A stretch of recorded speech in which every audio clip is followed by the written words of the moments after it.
Ahora bien, la utilización de iconos y de símbolos depende mucho entonces del objetivo que nosotros tengamos con el recurso educativo.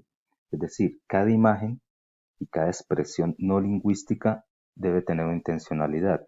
No es colocar una imagen o un símbolo porque me parece bonito, sino que debe tener un objetivo ya determinado por la persona que está construyendo el recurso educativo digital. E incluso un signo no lingüístico o una imagen tiene que apoyar también el signo lingüístico, es decir, tiene que apoyar el texto. Una imagen puede ser un elemento que apoye de manera gráfica, que amplíe o que aclare un concepto que está escrito. Entonces ahí hay una relación entre signo lingüístico y signo no lingüísticos. No son contrarios, son complementarios. Pero si bien se puede dar una idea, se puede explicar algo solamente con texto, también se puede explicar solamente algo con una imagen.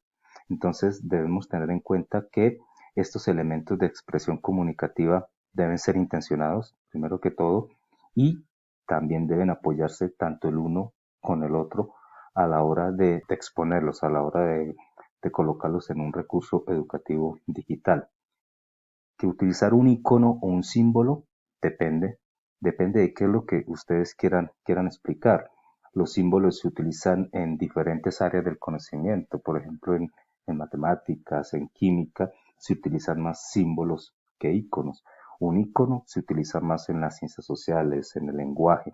Entonces también depende del área del conocimiento, del recurso, para ver qué tipo de imagen queremos utilizar. De esto va a quedar entonces un material debajo de esta explicación. Va a quedar un material donde se expone esas herramientas de configuración de la imagen, es decir, qué elementos debo tener en cuenta y qué condiciones debo tener en cuenta para crear una imagen. Y dependiendo de qué contenga esa imagen, qué me está comunicando. Entonces vamos a mirar esas herramientas de configuración de la imagen y también otro material donde vamos a ver los elementos que están dentro de esa imagen para poder comunicar. Siempre se ha dicho que lo mejor, y como vimos en el curso de derechos de autor, tratar de localizar imágenes que sean de libre acceso, que sean gratis, pero también con los recursos se les va a mostrar más abajo, cabe la posibilidad de que ustedes sean creadores de sus propias imágenes. La construcción de esas imágenes le da un plus al recurso educativo. ¿Por qué? Porque las imágenes están pensadas al recurso educativo y están pensadas hacia el estudiante. Entonces no es una imagen, ustedes no se gastan el tiempo de buscar una imagen que se acomode a lo que ustedes quieren, sino que directamente ustedes mismos y gracias pues a todos los avances tecnológicos que tenemos con los celulares, podemos crear nuestras propias imágenes. En este curso vamos a ver también un listado de herramientas digitales con los cuales ustedes pueden empezar a crear recursos educativos digitales. Para este tema, para el tema de texto y de imágenes, hay diferentes herramientas. Aquí coloco dos como ejemplo, Prezi y Geniali, con las cuales ustedes pueden hacer presentaciones interactivas y pueden utilizar las imágenes y los textos para poder explicar diferentes temáticas. Son herramientas que aparte de ser muy dinámicas, interactivas, pues dan la posibilidad para que se utilicen estas otras maneras de comunicar, lo que les estoy diciendo, con las imágenes, apoyados también con los textos o textuales apoyados también con imágenes. Para la creación de este tipo de recursos donde hay texto e imagen, es preferible siempre tener un guión o una estructura de lo que se quiere realizar con el recurso. No es obligación, pero sí es de mucha ayuda al momento de crear nuestro recurso, planificarlo, saber qué subtemas van a ir más adelante, que el estudiante al dar clic aquí a dónde lo lleva, a dónde lo lleva, a dónde lo lleva, eso me da una imagen mental del recurso y al momento de estarlo elaborando, pues va a ser mucho más fácil. Ya tengo un plan ya más medido.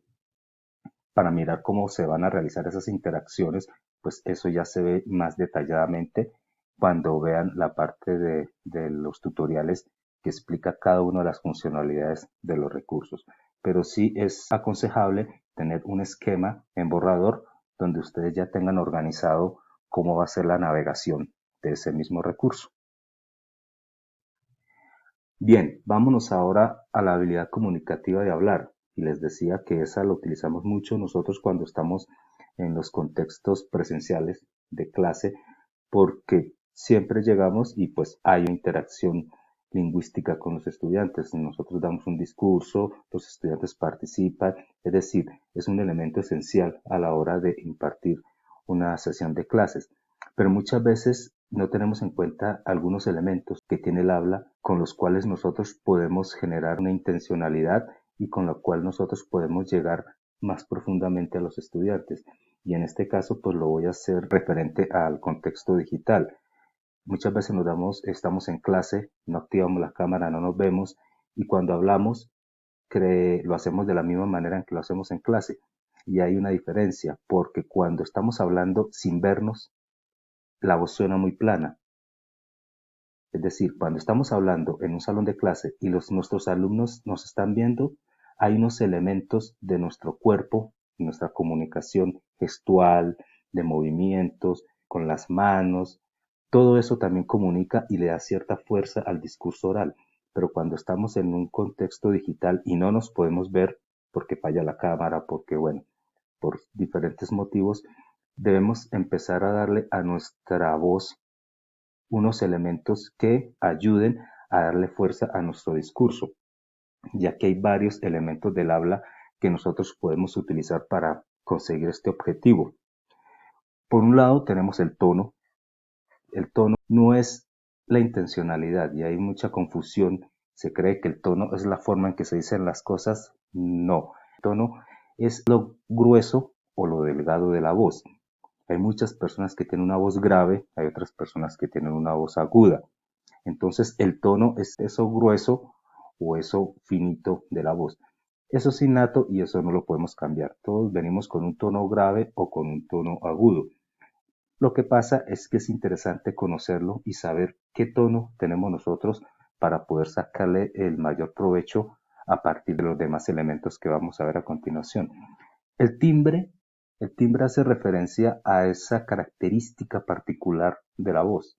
Me explico, muchas personas pueden tener un mismo tono de voz, un tono grueso, un tono grave, pero hay algo diferenciador. Ustedes se han dado cuenta que escuchan a una persona sin verla y saben quién es.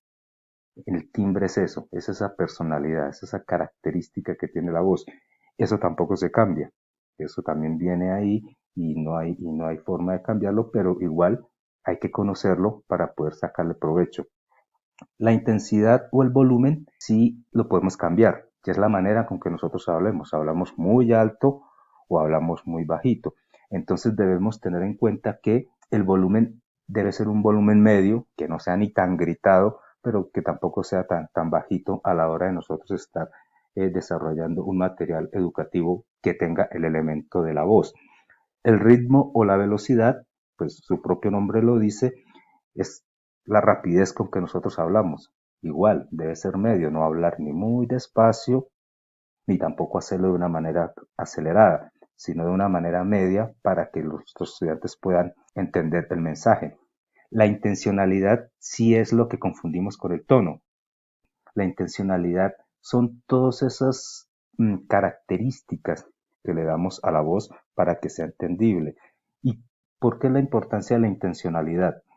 Porque como les decía, cuando nos estamos viendo, hay otros elementos de nuestro cuerpo que refuerzan el mensaje comunicativo, pero cuando solamente utilizamos la voz, necesitamos darle como esas características, esas subidas, esas bajadas, esos énfasis, esas cosas que no hagan ver el discurso tan plano, sino que tenga ciertos elementos que pues mantengan la atención en nuestros estudiantes.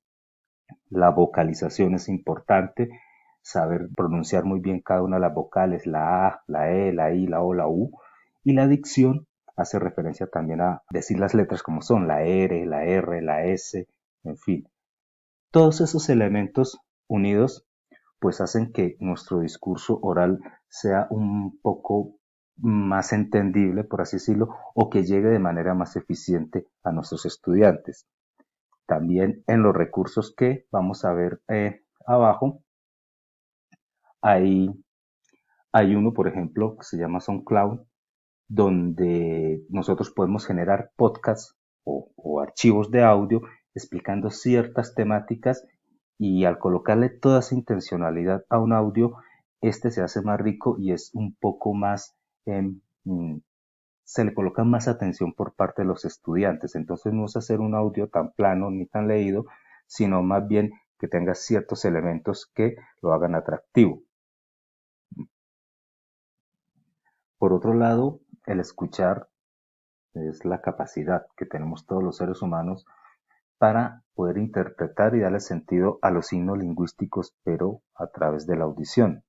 Entonces, si nosotros utilizamos estos elementos que acabamos de ver de la oralidad, va a ser más fácil llegarles a los estudiantes a través de un audio, ¿cierto?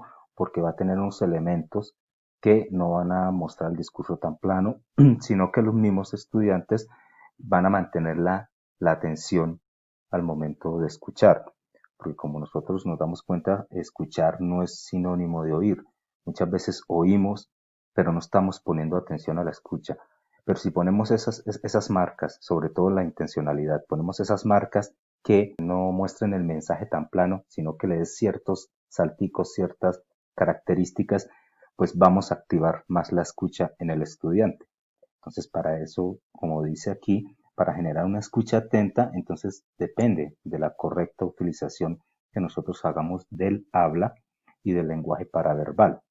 Lenguaje paraverbal, pues son todos esos énfasis que nosotros le damos a la voz a la hora de nosotros estar comunicándonos con sonidos.